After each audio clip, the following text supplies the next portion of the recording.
शाम के 7 बजने वाले हैं। वक्त हो गया फास्ट एंड फैक्ट्स का। फास्ट एंड फैक्ट्स में आपको सारी बड़ी खबरें पूरी रिसर्च के साथ दिखाएंगे। आपके साथ में मैं रूबिका लियाकत और मेरे साथ में मेहमान संबंध। नोट बैन पर इन दिनों संसद से लेकर सड़क तक शोर मचा हुआ है। हर राजनीतिक दल अपनी अपनी विचारधारा के मुताबिक इस फैसले का समर्थन या विरोध कर रहा है।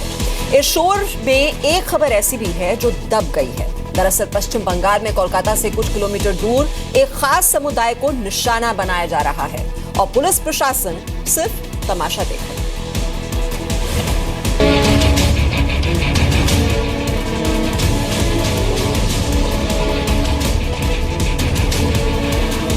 पश्चिम बंगाल की राजधानी कोलकाता से करीब 28 किलोमीटर दूर धूलागढ़ इलाके में बीते 3 दिन से हिंसा हो रही है।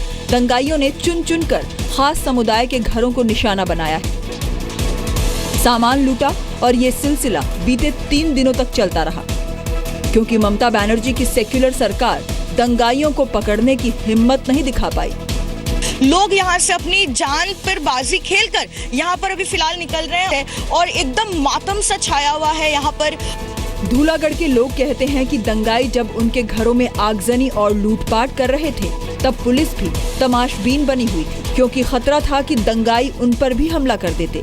क्या किसी प्रशासन और सरकार के लिए ये शर्मनाक नहीं है कि लगातार 3 दिन तक दंगाई हिंसा फैलाएं, लेकिन कार्रवाई किसी पर भी न हुई हो। এখানটা কি হয়েছিল জানি না, হঠাৎই দেখলাম বোমের আওয়াজ, তারপরে মানে ওপাশ থেকে লোক ছুটে এলো, সব বোম টোম ফেলছে। घर में बच्चे लोग था, तो उधर में टॉर्चर किया है। पूछा भी नहीं किसी को जो क्या हुआ, इधर क्या हुआ, सिर्फ आ रहा है जा रहा है, वो लोग कुछ काम नहीं कर रहे। ये हिंसा मंगलवार को तब शुरू हुई जब वहां मिलादुल नबी पर जुलूस निकल रहा था। स्थानीय लोगों का आरोप है कि जुलूस में मौजूद कुछ लोगों ने बिना किसी भड़कावे के बमबाजी करनी शुरू कर दी। स्थानीय लोगों के मुताबिक मिलाद उल नबी के उस जुलूस में कुछ शरारती लोग शामिल थे। उन्हीं बाहरी लोगों ने बमबाजी करनी शुरू की थी। मामले की गंभीरता की वजह से इलाके में धारा 144 लागू है। यहाँ पर जितने घर हैं, एक समुदाय के लोगों ने सिर्फ उनके घर को नहीं जलाया या सिर्फ बॉम्ब चार्ज नहीं किए गए, लेकिन उसके अलावा अलमारी से जितना भी पैसे गहने थे सब कुछ लूट कर वो ले गए। सरकार कुछ नहीं करेगी। बंगाल में डिवाइड एंड रूल की जो राजनीति है वही तृणमूल कांग्रेस की वोट बैंक की आधार है। मैं भी हावड़ा में स्कूल में पढ़ाई की है, डॉन बॉस्को में। मेरी भी निगरानी जो है उस पर टिकी हुई है। जो सत्तारूढ़ पार्टी हुआ है उन्हीं की लोग बहुत सारे जगह गुंडागर्दी करते हैं। इसलिए करते हैं कि जहाँ जहाँ वो देखा कि चुनाव में उन लोगों को पक्ष में कोई वोट नहीं डाला तो उनके खिलाफ वो बहुत सारे अत्याचार कर रहे हैं। ये जो डरा रहे लोगों को, मार पीट कर रहे हैं, वो एंटी सोशल्स हैं और इनको अच्छे से पालन करते हैं पश्चिम बंगाल सरकार। सवाल ये है कि नोट बैन जैसे मुद्दे पर एक सुर में सरकार की क्लास लगाने की कोशिश करने वाला विपक्ष इस मुद्दे पर खामोश क्यों है? और ममता बनर्जी पश्चिम बंगाल में पाकिस्तान जैसा माहौल क्यों बना रही हैं? उधर केंद्रीय प्रत्यक्ष कर बोर्ड यानी CBDT ने 3000 ऐसे बैंक खाता धारकों को नोटिस भेजा है जिनमें 8 नवंबर के बाद अचानक ज्यादा रकम जमा हुई है। नोट बैन के बाद से अब तक 316 करोड़ की करेंसी बरामद की गई है। वहीं राजस्व सचिव ने जानकारी दी कि 31 मार्च 2017 तक प्रधानमंत्री गरीब कल्याण योजना के तहत 50% जुर्माना देकर बेनामी संपत्ति का खुलासा किया जा सकता है। So far, we have seized cash of more than rupees 316 crore, out of which new currency is above 80 crore, jewelry 76 crore, and the total seizure is 393 crore. कोई भी एसएससी जो है वो अपनी अघोषित आय का करीब 50% और वो अपनी अघोषित आय को डिक्लेयर कर सकते हैं। जब वो ऐसा करेगा तो उसके बाद उसको प्रोसिक्यूशन एंड पेनल्टी की बाकी सब झंझट में से मुक्ति मिल जाएगी। काला धन घोषित योजना के तहत काले धन की घोषणा करने वाले लोगों के नाम गोपनीय रखे जाएंगे। अगर किसी के पास काला धन है तो उसकी शिकायत इस ईमेल आईडी पर की जा सकती है, blackmoneyinfo@incometax.gov.in। सरकार का कहना है कि फाइनेंशियल इंटेलिजेंस यूनिट के जरिए सभी प्रकार के डिपॉजिट की जानकारी मिल रही है। राजस्व सचिव ने फिर कहा है कि जो भी रकम बैंक में जमा की गई है, अगर उस पर टैक्स नहीं दिया गया तो वो काला धन ही माना जाएगा। नोटबंदी की आड़ में हो रही धोखाधड़ी को रोकने के लिए आरबीआई ने कुछ नए ऐलान किए हैं। रिजर्व बैंक ने ऐसे बैंक खातों से कैश निकालने पर रोक लगा दी है जिनमें 5 लाख रुपए से ज्यादा की राशि जमा है और 9 नवंबर के बाद इन खातों में 2 लाख रुपए से ज्यादा पैसे जमा किए गए हैं। ऐसे खातों से निकासी या लेन देन पैन नंबर या फॉर्म 60 दिए बिना नहीं की जा सकेगी। ठीक है, जिसके अकाउंट में डिपॉजिट 2 लाख से ज्यादा है, अगर उसको दिखाना है कि यहाँ पे इसके पास 2 लाख रुपए कैसे आया तो उसका तो ठीक है, बट जिसके अकाउंट में 5 लाख है, अब वो किसको ट्रांसफर कर रहा है? आप भी तो आप बोलते हो कि ऑनलाइन ट्रांसफर कर सकते हो। ठीक है, सरकार ने जो नियम बनाया, मेरी समझ से सरकार का नियम ठीक है, लेकिन ये सारा सिस्टम बीच में जब हर आदमी के रग में करप्शन बचा हुआ है तो क्या करेगा? देखिए, सरकार का जो मूव है वी अप्रिशिएट इट, लेकिन प्रॉब्लम ये है कि इतना बड़ा सिस्टम है, इतनी सारी बैंक्स हैं, उसको ट्रैक कौन करेगा? क्या हमारे पास इतने सारे लोग हैं? रिजर्व बैंक को जानकारी मिली थी कि कुछ बैंक केवाईसी के सख्त दिशा निर्देशों का पालन नहीं कर रहे हैं। नोटिफिकेशन में रिजर्व बैंक ने कहा है कि बैंकों को केवाईसी का सख्ती से पालन करना चाहिए। नोटिफिकेशन के मुताबिक जिन खातों में साल में 1 लाख रुपए जमा कराने की छूट है, उनसे भी हर महीने 10,000 रुपए ही निकाले जा सके। मुंबई पुलिस ने तिलक नगर इलाके में एक कार से 10 करोड़ 10 लाख रुपए कैश जब्त किए। इसमें 10 करोड़ रुपए के 500 के पुराने नोट हैं, जबकि 10 लाख रुपए के 2000 के नए नोट हैं। चेंबूर में पुलिस ने एक कार को रोका और जांच की तो कार से 6 बोरी मिली, जिसमें 500 के पुराने नोट भरे थे और 2000 के नए नोटों की एक गड्डी भी बरामद हुई। हिरासत में लिए गए लोगों ने खुद को पुणे जिले के एक सहकारी बैंक का कर्मचारी बताया। पुलिस के मुताबिक एक व्यक्ति ने खुद को कोऑपरेटिव बैंक का मैनेजर बताया है, 2 लोगों ने खुद को बैंक कर्मचारी बताया है। एक कोऑपरेटिव बैंक की ये रकम है और घाटकोपर ब्रांच से बैंक के मैनेजर्स, उनका एक क्लर्क और एक सिपाही ये रकम एक कार में पूना में उनकी जो दूसरी ब्रांच है पिंपरी में वहाँ वो लेके जा रहे हैं। महाराष्ट्र के कल्याण से भी पुलिस ने कमीशन पर पुराने नोट बदलने का काम करने वाले 2 लोगों को पकड़ा। इनके पास 21 लाख रुपए बरामद हुए हैं। इनमें 17 लाख रुपए के 2000 रुपए के नोट हैं, बाकी 500, 100, 50 के नोट हैं। टोटल 21,22,000 की करेंसी बरामद हुई है। बैंक के चेकबुक्स भी कुछ 10 के करीब चेकबुक्स भी बरामद हुए। इस सब की छानबीन जारी है। इनकम टैक्स डिपार्टमेंट को भी इत्तला कर दी है। महाराष्ट्र के वाशिम से भी पुलिस ने एक कार से 41 लाख रुपए के 2000 और 100 के नोट पकड़े हैं। इसके अलावा नेल्लोर से पुलिस ने 1 करोड़ 54 लाख 48 हजार रुपए के नए नोट बरामद किए हैं।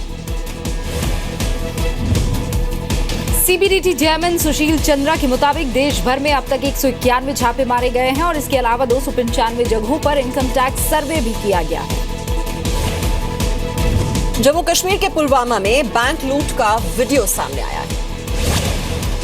सीसीटीवी तस्वीरों में दिखाई दे रहा है कि आतंकी हथियारों से लैस हैं। आतंकियों ने लोगों को बंधक बनाया और लूट की वारदात को अंजाम दिया। तस्वीरों में दिखाई दे रहा है कि आतंकी ने कुछ लोगों को पैर से मारा और कुछ को बंदूकों से धकेला। आतंकियों ने बैंक से 9,84,000 रुपए लूट लिए। लूट की वारदात जेके बैंक की रत्नीपोरा ब्रांच में हुई। पुलिस ने आतंकियों की तलाश में पूरे इलाके की घेराबंदी कर सर्च ऑपरेशन चलाया हुआ है।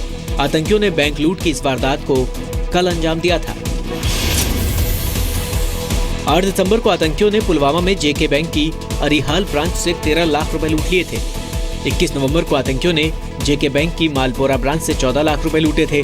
28 अक्टूबर को 4 बंदूकधारियों ने दक्षिण कश्मीर में जेके बैंक की रोहूम गांव ब्रांच से 3 लाख रुपए लूट लिए थे।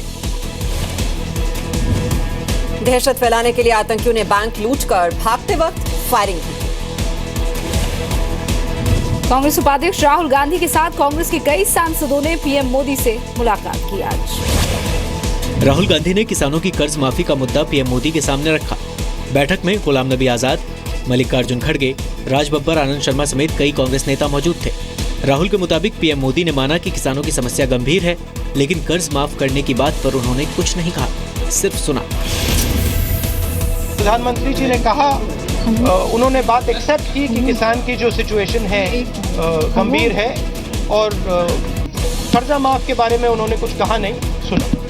इससे पहले शीतकालीन सत्र के आखिरी दिन राज्यसभा में कामकाज नहीं हुआ और सदन की कार्यवाही अनिश्चितकाल के लिए स्थगित हो गई। पूरे सत्र के दौरान हुए हंगामे पर चेयरमैन हामिद अंसारी ने कड़ी प्रतिक्रिया दी। Regular and continuous disruptions characterize this session. The symbolism of dignified protest, so essential for orderly conduct of parliamentary proceedings, was abandoned. Lok Sabha में सुबह 11 बजे कार्यवाही शुरू हुई और हंगामे की वजह से 10 मिनट के अंदर 12 बजे तक के लिए स्थगित कर दी गई। 12 बजे डिसेबिलिटी बिल पर चर्चा हुई। सीपीएम नेता मोहम्मद सलीम ने कहा कि जो लोग कहते हैं लोकसभा में काम नहीं होता, उन्हें आज देख लेना चाहिए। जो बिल उस सदन में 2.5 साल लंबित थे, हम उस बिल को 1 रोज में यहाँ पारित कर रहे हैं। जो लोग ये कहते हैं कि लोकसभा में काम नहीं होता, तो काम अगर ढंग से हो तो कैसा होता है, इसका ये अनुभव है। अरे 16 नवंबर को शुरू हुए शीतकालीन सत्र का अधिकतर वक्त हंगामे की वजह से बर्बाद हो चुका है। 14 दिसंबर को राज्यसभा में डिसेबिलिटी बिल पास हुआ था। इसके अलावा अधिकतर वक्त नोट बैन पर चर्चा को लेकर हंगामा हुआ। सरकार और विपक्ष दोनों एक दूसरे पर चर्चा से भागने का आरोप लगाते रहे। कामकाज के मामले में मौजूदा सत्र 6 साल में सबसे बुरा रहा। राज्यसभा और लोकसभा में करीब 19 घंटे ही काम हो पाया। बीजेपी संसदीय दल की बैठक में प्रधानमंत्री मोदी ने देश से डिजिटल लेन देन को जीवन शैली बनाने के लिए कहा। बीजेपी संसदीय दल की बैठक में पीएम मोदी ने कहा कि पहले सत्ता पक्ष घोटाले करता था, आज सत्ता पक्ष ब्लैक मनी के खिलाफ काम कर रहा है। पीएम मोदी ने पार्टी के सांसदों से कहा कि वो अपने क्षेत्र में जाकर लोगों को बताएं कि विपक्ष ने नोटबंदी पर चर्चा नहीं होने दी। और विपक्ष में ज्यादातर लोग बेईमानों का साथ देने के लिए इकट्ठे हो रहे हैं कि बेईमानों के पक्ष में खुलकर के बोलने की कुछ लोगों ने हिम्मत दिखाई है। तो प्रधानमंत्री जी को ये नाटकबाजी करने की बजाय तो इन्होंने जो बिना पूरी तैयारी के ये फैसला लिया है जल्दबाजी में, तो इसमें जो भी कमियां रह गई उनको दुरुस्त करना चाहिए। शासक दल ने बहुत ही विचित्र काम किया। अभी तक कभी भी संसद में कैबिनेट मंत्रियों को नारा लगाते हुए नहीं सुना गया। इस सरकार में कैबिनेट मंत्री नारा लगा रहे थे और संसद को बाधित कर। 14 नवंबर को गाजीपुर में परिवर्तन रैली में पीएम ने कहा कि अब अमीर और गरीब एक पायदान पर आ गए हैं। 20 नवंबर को आगरा में परिवर्तन रैली में पीएम ने कहा कि जिन्होंने चिटफंड स्कैम से लोगों को लूटा, वही नोटबंदी का विरोध कर रहे हैं। 30 दिसंबर को मुरादाबाद में पीएम ने कहा कि जो लोग जनधन खातों में गलत तरीके से रुपया जमा करा रहे हैं, उनके जेल जाने का खाका तैयार हो गया है। पीएम मोदी ने कहा कि 1971 में इंदिरा गांधी के दौर में नोट बैन की चर्चा शुरू हुई थी, लेकिन मौजूदा सरकार ही इसे कर पाई। आज विजय दिवस है। 1971 के युद्ध में आज ही के दिन भारत ने पाकिस्तान को हराया था।